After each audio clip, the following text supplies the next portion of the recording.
مشروب حمص الشام الحلبسه على الرايق على الرايق. النهارده هنعمل لك انا بقى حمص الشام، مشروب حمص الشام الرايق المدلع الحراق اللي هيدفيك في الشتاء. تعال نشوف الوصفه، واهم حاجه تصلي على النبي بالتتبيله السحريه بتاعته والتركايه خفيفه. بص يا باشا، انا عندي هنا حمص الشام، جبته ونقعته 24 ساعه وسلقته. السلقه بتاعته بص يعني مش هريه، بص كده السلقه بتاعته بص مش هريه، تتكه كده عليه يجس معاك. حلو الكلام. عندنا حله هتنزل بيها بحمص الشام هنا يا باشا، شايف الجمال ده؟ هتحط عليها ميه وعلى النار يا باشا، تحطه يا باشا كده على النار. التركه بتاعته ايه؟ تعال نوريك التركايه وصلي على النبي. هتنزل بطماطميه، هتنزل بجزرايه، تنزل فصين توم كده، 3 فصوص توم كده على الرايق.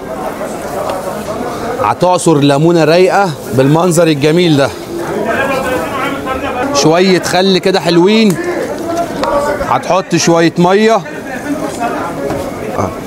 افرم بقى يا باشا كل الحلويات دي كده في بعضيها. تعالى كده بص على الجمال ده، الجمال عدى الكلام، الجمال عدى الكلام.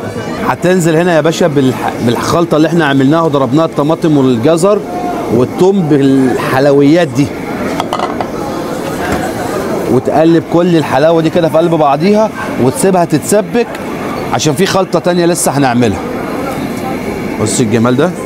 الخلطه التانيه بتاعته ايه؟ تعالى بقى نوريك الخلطه اللي هي الاساسيه، وصلي على النبي.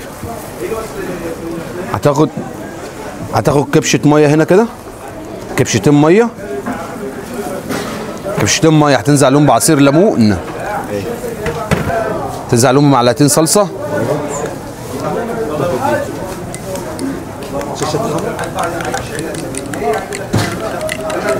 شايف الجمال ده؟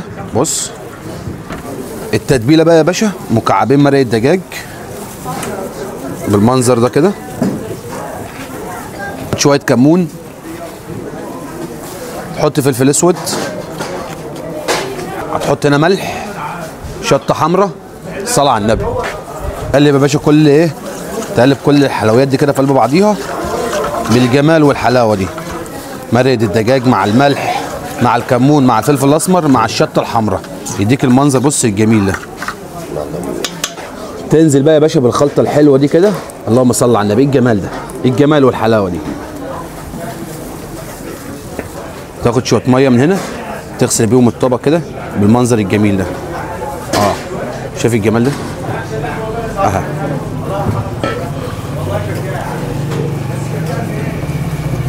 شايف المنظر ده؟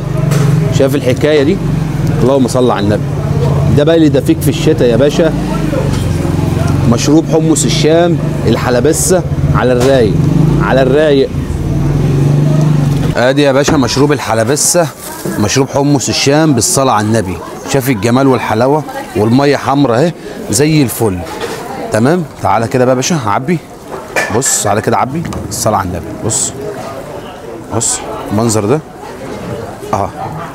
بس.